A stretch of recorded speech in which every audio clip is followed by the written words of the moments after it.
PSC clerkship, miscellaneous, WBCS, rail, bank, যে কোনো এক্সামে ইংলিশ আলাদা করে ইংলিশ, অবজেক্টিভ ইংলিশ আলাদা করে কিছু হয় না।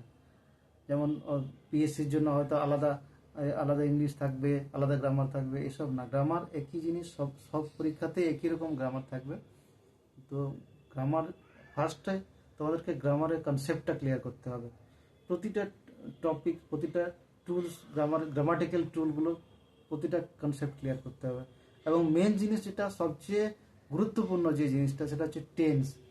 টেন্সটাকে পুরো মানে ডিটেলসে জানতে হবে। কারণ প্রতিটা কোশ্চেন করতে গেলে, পিএসসি বলো, পুলিশ কনস্টেবল বলো, বা তোমার এসআই বা ডাব্লিউবিপি, ডাব্লিউবিসিএস, ইউপিএসসি, যাই যে কোনো এক্সাম হোক, সমস্ত এক্সামে এখন যা কোশ্চেনের প্যাটার্ন হচ্ছে, দিনের পর দিন কোশ্চেন যেভাবে হচ্ছে, তো সেটা দেখছি আমরা যে প্রতিটা টপিক থেকে খুঁটিয়ে খুঁটিয়ে, যদি খুঁটিয়ে খুঁটিয়ে পড়লে তবেই সেই কোশ্চেনের আনসারগুলো দেওয়া যাবে। কারণ হচ্ছে কি, আগে যেরকম হতো যে ভয়েস চেঞ্জ, দুটো পাঁচটা ভয়েস চেঞ্জ দিল, দুটো ন্যারেশন চেঞ্জ দিল, এইভাবে একটা স্পেসিফিক টপিক থাকতো যে কয়েকটা ফ্রেজাল ভার্ব, কয়েকটা জয়নিং, এরকম করে দিয়ে দিল, ঠিক আছে। তাহলে সেই স্পেসিফিক সেই টপিকগুলোকেই রেডি করে বা প্রিপারেশন নিয়ে যেত। কিন্তু এখন সেটা নয়। এখন কিন্তু গ্রামারের প্রত্যেকটা মানে টুলস বা প্রত্যেকটা টপিক থেকে কোশ্চেন হচ্ছে। তার মানে তার মেন জিনিস হচ্ছে টেন্স, ঠিক আছে। টেন্স জানতে হবে, অক্সিলিয়ারি ভার্ব জানতে হবে, ভার্বের এভরিথিং জানতে হবে, পার্টস অফ স্পিচ জানতে হবে, একবার নাউন প্রোনাউন থেকে শুরু করে সবগুলো।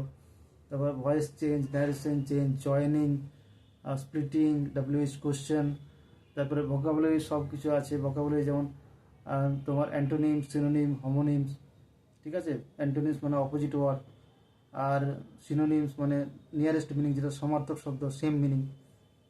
এরপর আর কি আছে, তোমার প্রেফিক্স সাফিক্স আছে, নমিনাল কম্পাউন্ড আছে, তারপর আদার্স যে ইয়েগুলো, এরার কারেকশন আছে, সিঙ্গেল ওয়ার্ড এক্সপ্রেশন আছে, মানে ওয়ান ওয়ার্ড সাবস্টিটিউশন।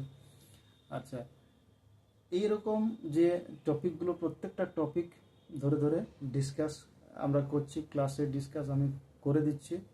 আর টেন্সটাকেও মানে বারবার রিপিট করে ডিসকাস করতে হবে। কারণ টেন্সের কনসেপশনটা খুব জরুরি। কারণ টেন্স না জানলে ভয়েস চেঞ্জ হবে না, জয়নিং হবে না, যে কোনো কিছুই হবে না।